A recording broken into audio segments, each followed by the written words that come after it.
anything in casting. And ultimately, I was very happy with what everybody did. Again, it's so alien to what I do. I know guys who are drawing their comic, and while they're drawing their comic, they're saying, "Ooh, it'd be great when this character is played by this actor." I never did any of that stuff, and even now doing the comic, I don't hear those voices. It's all the voices in my head. But yeah, I'm very happy. But again, I'll never be able to watch those movies like movies, because in some scenes I'm in it. In other scenes, I was standing over there. So I watch the movies and I go, "Oh yeah, man, it was cold that day," or "Ooh, the third take was better," or "Ooh, they cut this scene too quick because this great thing happened the second after that." So I have no objectivity about those films. Yeah. You have a rather recognizable drawing style. Whenever you do like a cover for any other book besides Hellboy or BPRD, when would you say you first kind of discovered that style, or how did you grow into that style? The whole style thing, I wrestled with what I was trying to do for at least, oh God, it's probably only in the last 10 years that I felt like I knew what I was doing. I was getting closer. Probably the year before I did Hellboy, I started to feel like, oh, wait a minute, that's working. More stuff was working than not. When I did this Cosmic Odyssey for DC, which you don't really see my style because I had an overpowering inker, but the pencils for that book, which I wish I had copies of, I spent a year working off used Jack Kirby for reference, and that made a gigantic difference to my work. And so I think that was a lot of things turned in that year. And then a lot of that got buried under the inking. But from that point on, I felt like I'd found a direction. And I still think, it's still always constantly evolving, for good or ill. It's still changing. But the last few years, I can tell when I save original art, because I start doing things and going, ooh, I don't know that I'll ever do anything better than that. So I'm saving a lot of stuff where I'm going, well, if my art keeps changing, I want to have a record of this period. So the last few years, I've been pretty happy with what I'm doing. Pick one. Right there. Now I'm curious, with the title like Hellboy and the subject matters that you've done with the supernatural and that sort of thing with your project, have you gotten any backlash from, say, the conservative groups in the country saying you're spreading witchcraft and that sort of thing to children, kind of like what happened with the Harry Potter series? The weirdest thing that happened with Hellboy that I'm aware of is when I think it was the first series, we got fan mail in the same week from the Church of Satan and from a minister. So the letter from the Church of Satan was critical. Yeah,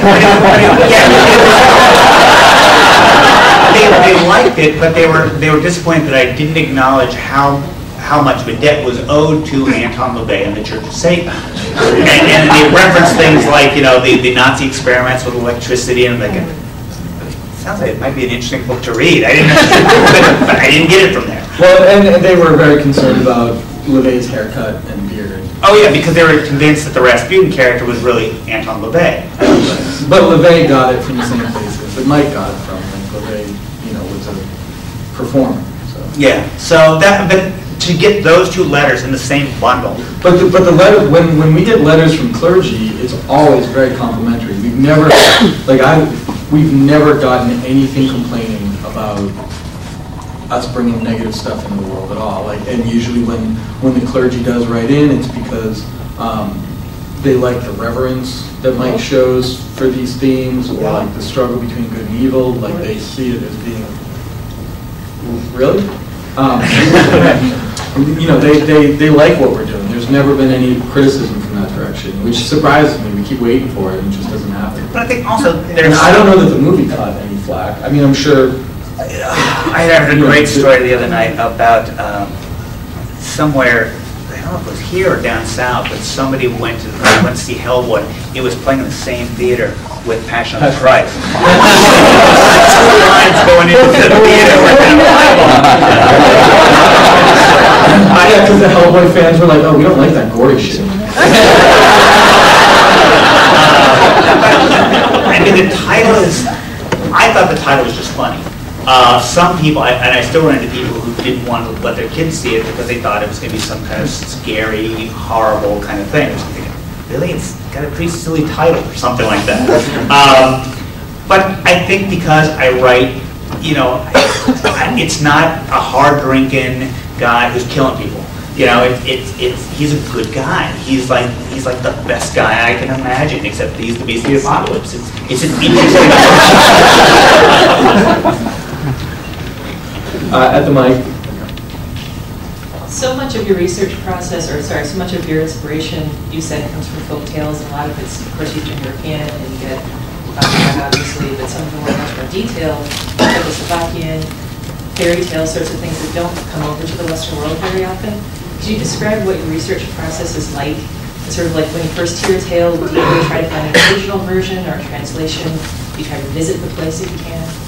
Yeah, I mean, I love for people to think that I'm roaming around old monasteries with some monk who's got a candle and he's because that's kind of my idea of, well, that'd be heaven, except I've been to Eastern Europe and it would actually be really scary and nasty, which is cool in a way, but mostly scary. I've been collecting this kind of stuff, folklore and fairy tale stuff, since I was in art school. You know, I grew up in the Bay Area, California, and spent a lot of my weekends, you know, rummaging through used bookstores. And I spent 6 years living in Portland, around the corner from Powell's, the best used bookstore in America. There's a lot of books out of that place when I moved. So I've got a massive library of this stuff. And a lot of the stuff I've been doing in Hellboy is based on folklore stuff that I read 10 years ago. For me right now, I've kind of used most of the stuff that I've read that I've wanted to use, but 3/4 or 4/5 of my library, I've never opened these books beyond the table of contents and going, wow, there's 32 Hellboy stories in here. That's good to know. And when I did this story recently with Richard Corbin, The Crooked Man, I'd always wanted to do Appalachian folktales. I've done very little with American folklore. And there's a series of short stories written by a guy named Manly Wade Wellman that were these Appalachian folktale-oriented stories about a guy wandering around the mountains, just running into monsters. So I wanted to do that kind of thing. So I had 3 books of Appalachian folktales.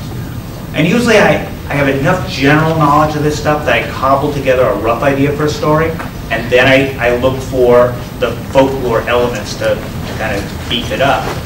But with this story, I just pulled out a book and started reading, and kind of circled this, and circled this, gotta use this, gotta use this, and about halfway through that first book, I had enough pieces, and those pieces started locking together. So there's 2.5 books of Appalachian folktales I haven't even gotten to, and I'd love to get back to that stuff.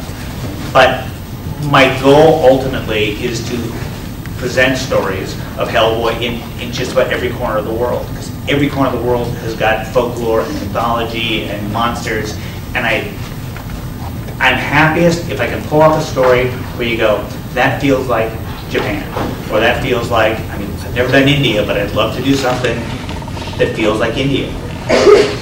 So that's my, I hope that answered the question. There? The characters that you create, one of the things I like about Hellboy is the character development, the depth in each of the characters. Are they modeled after anything in your real life, family members, friends, Scott? I don't think there's a Scott character. No, he was in one of the stories in Jason? In Odd Jobs. Or Jason put me in a story. Yeah. At the beginning, because I'd never written before. I mean, I'd plotted a couple things, but I'd never scripted anything. So at the beginning, Hellboy's voice, and still, Hellboy's voice is me. The only way I know how to write it's also your dad, right? Well, there's some of the physicality of the character. Is my father? He's a much tougher guy than I am. So I know what Hellboy's hands feel like, which is really important to me because those are my dad's hands. He looks like a guy who works in a cabinet shop, and he's one of those guys where Bob shot a nail through